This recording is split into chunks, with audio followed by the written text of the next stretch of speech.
परिवर्तनीय एकादशी व्रत कथा। युधिष्ठिर कहने लगे कि हे भगवान, भाद्रपद शुक्ल एकादशी का क्या नाम है, इसकी विधि तथा इसका महात्म्य कृपा करके कहिए। तब भगवान श्री कृष्ण कहने लगे कि इस पुण्य, स्वर्ग और मोक्ष को देने वाली तथा सब पापों का नाश करने वाली उत्तम वामन एकादशी का महात्म्य मैं तुमसे कहता हूँ, तुम ध्यानपूर्वक सुनो। यह पद्मा परिवर्तनीय एकादशी जयंती एकादशी भी कहलाती है। इसका यज्ञ करने से वाजपेयी यज्ञ का फल मिलता है। पापियों के पाप नाश करने के लिए इससे बढ़कर कोई उपाय नहीं। जो मनुष्य इस एकादशी के दिन मेरी वामन रूप में पूजा करता है, उससे तीनों लोग पूज्य होते हैं। अतः मोक्ष की इच्छा रखने वाले मनुष्य इस व्रत को अवश्य करे। जो कमलनयन भगवान का कमल से पूजन करते हैं, वे अवश्य भगवान के समीप जाते हैं।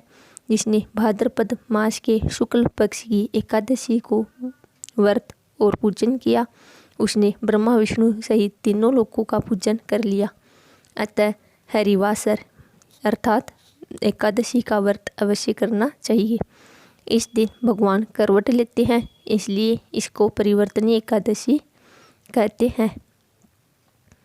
भगवान के वचन सुनकर युधिष्ठिर बोले कि भगवान, मुझे अति संदेह हो रहा है कि आप किस प्रकार सोते और करवट लेते हैं तथा किस तरह राजा बलि को बांधा और वामन रूप रखकर क्या लीलाएं की।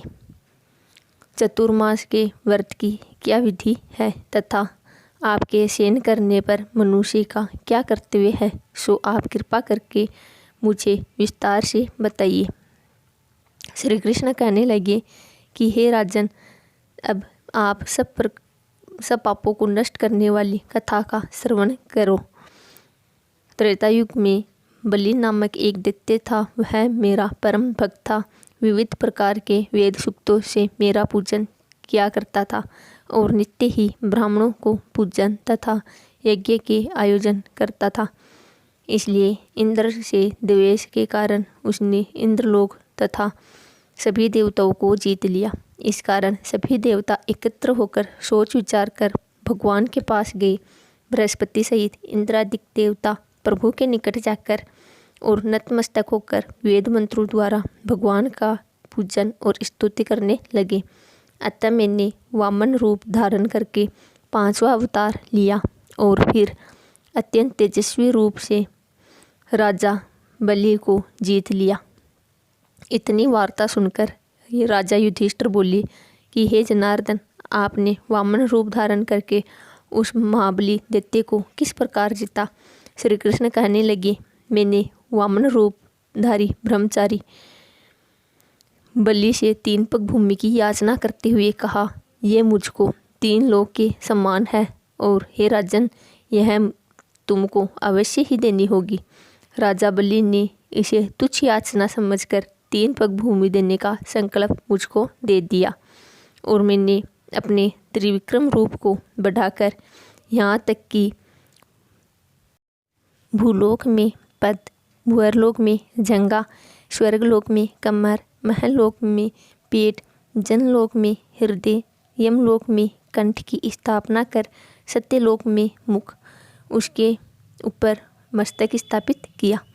सूर्य, चंद्रमा आदि सब ग्रह गण, योग, नक्षत्र, इंद्रादिक देवता और शेष आदि सब नागगणों ने विविध प्रकार से वेद सूक्तों से प्रार्थना की। तब मैंने राजा बलि का हाथ पकड़कर कहा कि हे राजन, एक पद से पृथ्वी, दूसरे से स्वर्गलोक पूर्ण हो गए, अब तीसरा पग कहाँ रखूं। तब बलि ने अपना सिर झुका लिया और मैंने अपना पैर उसके मस्तक पर रख दिया, जिससे वह मेरा भक्त पाताल को चला गया। फिर उसकी विनती और नम्रता को देखकर मैंने कहा कि हे बलि, मैं सदैव तुम्हारे निकट ही रहूँगा। विरोचन पुत्र बलि से कहने पर भाद्रपद शुक्ल एकादशी के दिन बलि के आश्रम पर मेरी मूर्ति स्थापित हुई। इसी प्रकार दूसरी क्षीरसागर में शेषनाग के पृष्ठ पर हुई। हे राजन, इस एकादशी को भगवान शयन करते हुए करवट लेते हैं, इसलिए तीनों लोकों के स्वामी भगवान विष्णु का उस दिन पूजन करना चाहिए। इस दिन तांबा, चांदी, चावल और दही का दान करना उचित है। रात्रि को जागरण अवश्य करना चाहिए। जो विधि पूर्वक इस एकादशी व्रत को करता है तथा इस एकादशी व्रत की कथा का श्रवण करता है, वह व्यक्ति सब पापों से मुक्त होकर स्वर्ग में जाकर चंद्रमा के समान प्रकाशित होता है और यश पाता है। जो पापनाशक इस कथा को पढ़ते या सुनते हैं, उनको 1000 अश्वमेध यज्ञ का फल मिलता है।